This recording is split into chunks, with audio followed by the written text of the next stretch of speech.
By the time of the Arrancar arc and during its run, Ichigo had endured a lot of one-sided confrontations, with each one setting a benchmark of power that he had to reach and surpass. Byakuya, Kenpachi, and Grimmjow were key characters who eventually pushed him to his limits and beyond them. Kenpachi made him understand what it means to wield a Zanpakuto. Byakuya forced Ichigo to do the impossible by obtaining Bankai in a millionth of the time it normally takes to get. Grimmjow forced Ichigo to realize the world he was entering into and how much he needed to grow to even begin to face the Espada in earnest. Grimmjow in particular gave him a proper metric to gauge his strength, with each of their battles growing closer and closer. In overcoming Grimmjow, he began to feel out his hollow powers and progress with those powers at his disposal. Unfortunately, this success would be short-lived in his second battle against Ulquiorra, who would push Ichigo beyond what it means to fight like an animal or have a killer instinct. He stands as the most apparent contradiction to all that Ichigo is, and forces Ichigo to contend with an enemy who he can't even fight to begin with. This is Ulquiorra versus Ichigo. Hope versus despair. Before getting into this battle properly, it's worth bringing up Grimmjow because he sets the ground floor for what Ulquiorra versus Ichigo would be. Grimmjow is a character who embodied a killer instinct and what it means to be a king in his own body. That's to say that he never lacked an understanding of himself or his identity. At his core, he is an animalistic fighter who loves battle, enjoying whoever and whatever interests him. He's a natural extension of the strength and lust for battle Kenpachi had in the Soul Society arc. However, where Ichigo had to understand his relationship with his Zanpakuto to win, now he's engaging with a part of himself to fight against Grimmjow. This strenuous relationship begins to build up and mirror his treatment of his Zanpakuto though. He's using his hollow powers as a tool to make him stronger, not understanding why the powers are within him to begin with. Granted, White antagonizes Ichigo a lot, making any cooperation seem unthinkable. His king versus the horse speech is a great example of this. One consciousness or spirit controls the other and the body as a whole. For the sake of comparison, it's a battle of territory between two animals. Who will defeat and use who for what ends? An easy reflection of Ichigo's battle with Grimmjow, along with his growing identity every time he uses the mask. These battles are brutal and painful as each of them use their best attacks, but in the end Ichigo comes out on top because he's cheered on by the one he wants to save. Regardless of his strength, Ichigo maintains his humanity to win, gaining a killer instinct and taming the quote-unquote animal that White is to become stronger than the opposition. Grimmjow serves to spur this development in Ichigo's character, setting up for what he would have to face when he's up against Ulquiorra.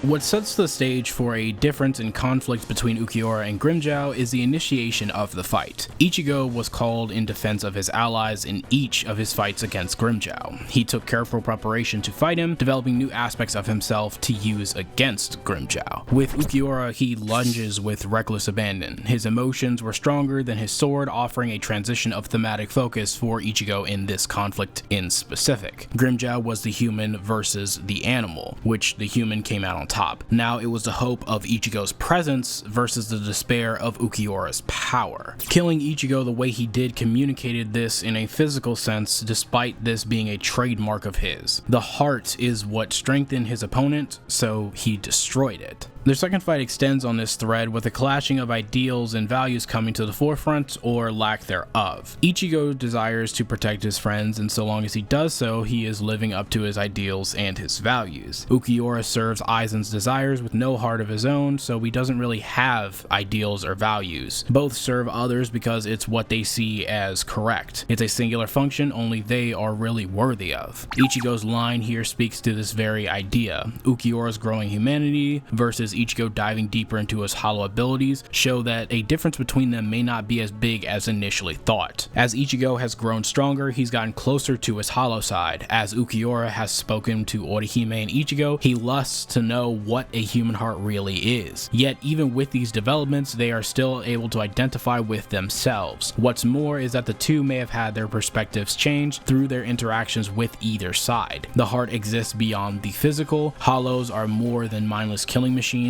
or in respect to the Espada, bound to do whatever Aizen orders them to do. The breakdown of these perspectives is what comes to a climax in this battle and why this line is so important, forcing two particular questions to come to mind. Does consciousness come with an undeniable attraction towards humanity? Does growing stronger make you closer to a monster? To the second question, their growth and power comes with designs and presence of mind that illustrate a difference between them. Ulquiorra's first resurrection shows the more distant, unfeeling side of his personality. He has no sword, only his raw strength and whatever his body can make to fight head on. The black wings in his design are widespread and oppressive in their size, eclipsing himself, the pillars, and obscuring parts of the moon. Black as a color has always been attributed to Ichigo, despite the color being used typically symbolizing evil. He wears it in pursuit of doing good things. The Espada used white that is commonly associated with the good to execute on their vices. Ulquiorra bears the brunt of both of these colors with a long white robe contrasting his black wings. He towers over Ichigo for a good portion of this fight to solidify the difference in power. Such a small difference in appearance sets the two characters leagues apart, just like Ichigo's hollow powers. As the fight drags on and Ichigo is placed at a bigger disadvantage, he forces Ulquiorra to take a step further. This decision shows that Ichigo got under his skin. During their first fight, he understood the difference in power and moved on, but now he wanted to prove beyond a shadow of a doubt that his heart meant nothing, his determination and persistence meant nothing. He wanted to prove that beyond a shadow of a doubt, he was untouchable. He becomes a full-fledged demonic character, splashing a good portion of the page in black while subsequently being born from that black. Almost all white is stripped from his design, communicating that this is his true form, not the white of the Espada's uniform or his natural skin. This is his true strength. His transformation has sparked much debate regarding his power because no one truly knows how strong it really is. The ambiguity surrounding the strength of this form feels very purposeful because it is supposed to beg the questions. Can any of the other Espada do this? If they can, how is Ichigo supposed to be any of the other ones who could? It creates real confusion on part of the reader and Ichigo. It pours salt on a wound that was never going to close because we as the readers know it, and so does Ichigo.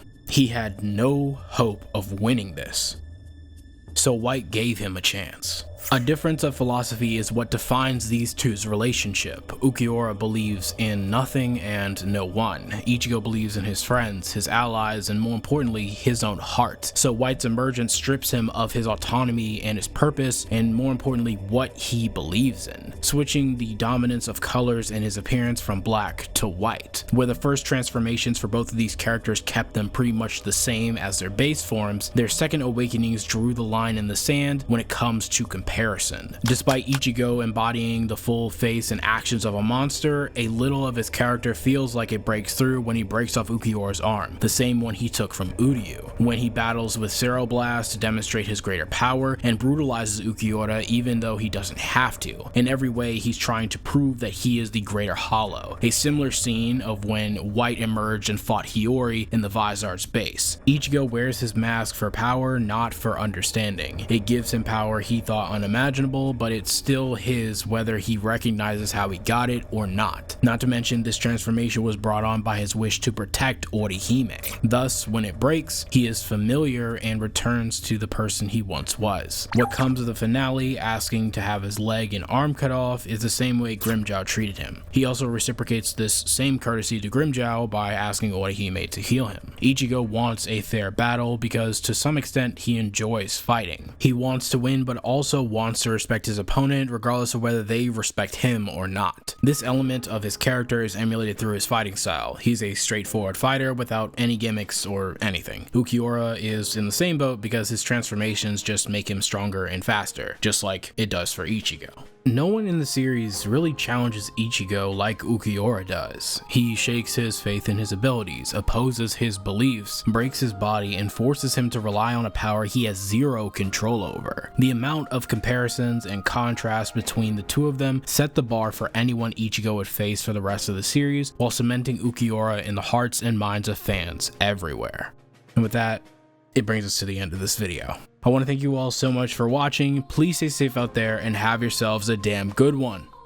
I'll see you all next time.